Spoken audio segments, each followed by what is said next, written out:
एक एगो गीत अपना वो बड़ भाई खातिर गाई जेकर सपना पूरा बलिया देखा था। हमने कहा आदरणीय उपेंद्र तिवारी चाचा जी कितना सुंदर वक्तव्य देनी है। अभी हम माननीय विधायिका केतकी सिंह जी के भाषण भी बाकी है बा। सुरेंद्र चाचा के तेवर देखबे करनी है जा। तो वो गीत हमारे किशन कांत भैया लिखनी है।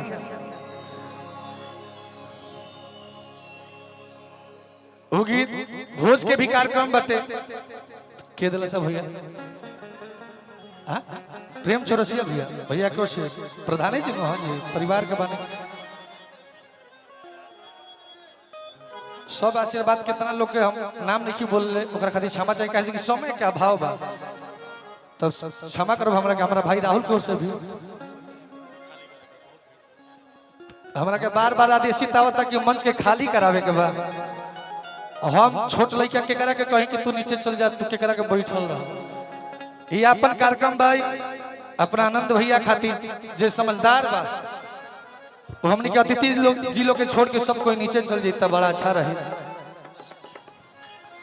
गोलू भैया किशन भैया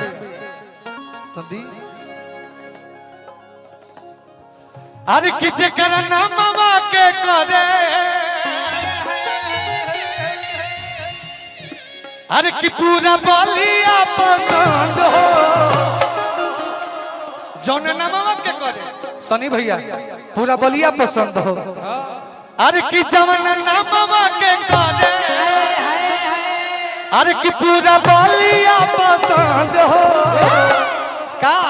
अरे कि फेरू से विधायक बनी है भैया आनंद हो फेरू से विधायक बनी है भैया आनंद हो फेरू से विधायक बनी है भैया आनंद हो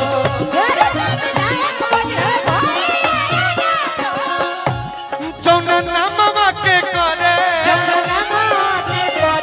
पूरा बलिया पसंद हो जौन नामा के करे पूरा बलिया पसंद हो बनी है विधायक फिर भैया आनंद हो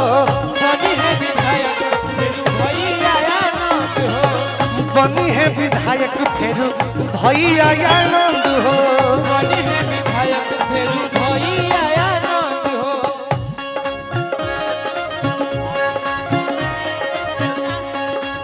अमित सिंह शाही जी को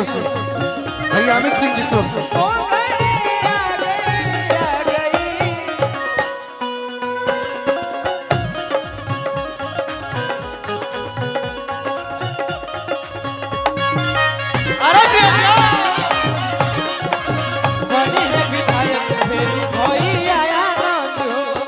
लाइन भैया खाती बा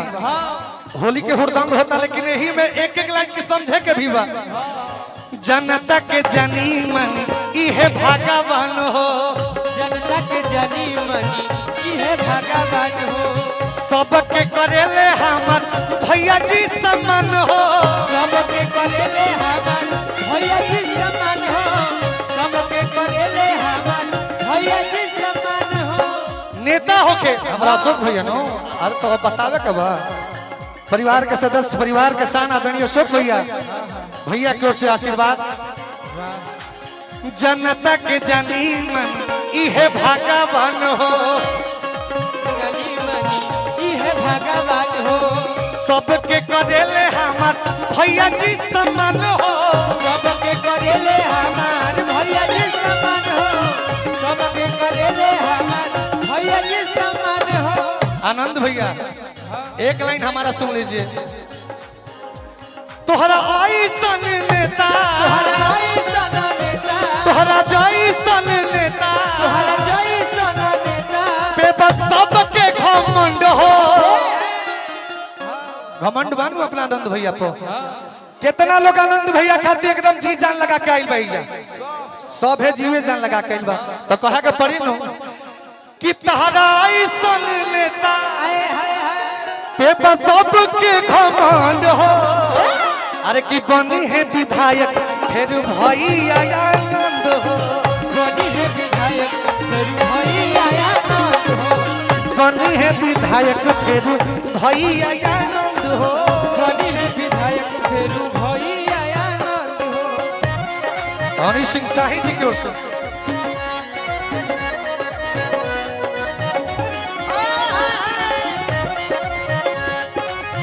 बाबा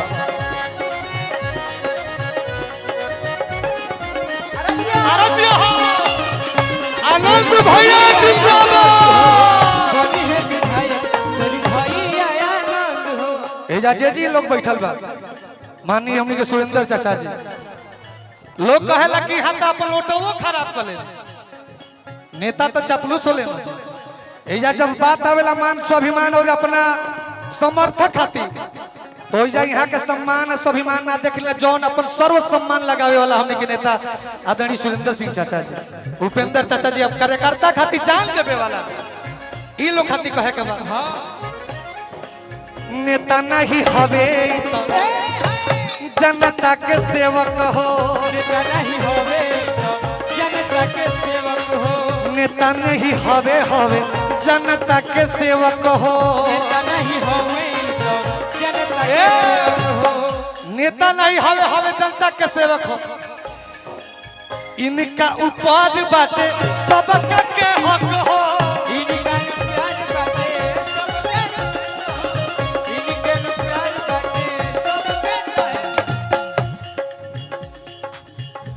जौन नामवा के करे जौन नामवा के करे जौन नामवा के करे जौन नामवा के करे पूरा जिला पसंद हो अरे कि जौन नामवा के करे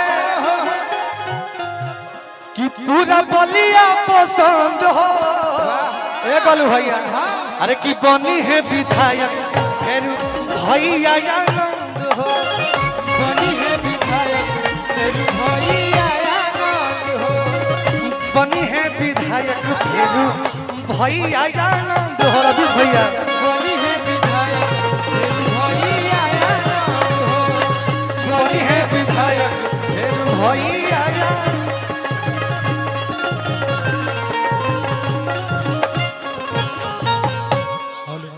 एक बार जोरदार ताली हमरा आनंद स्वरूप शुक्ला भैया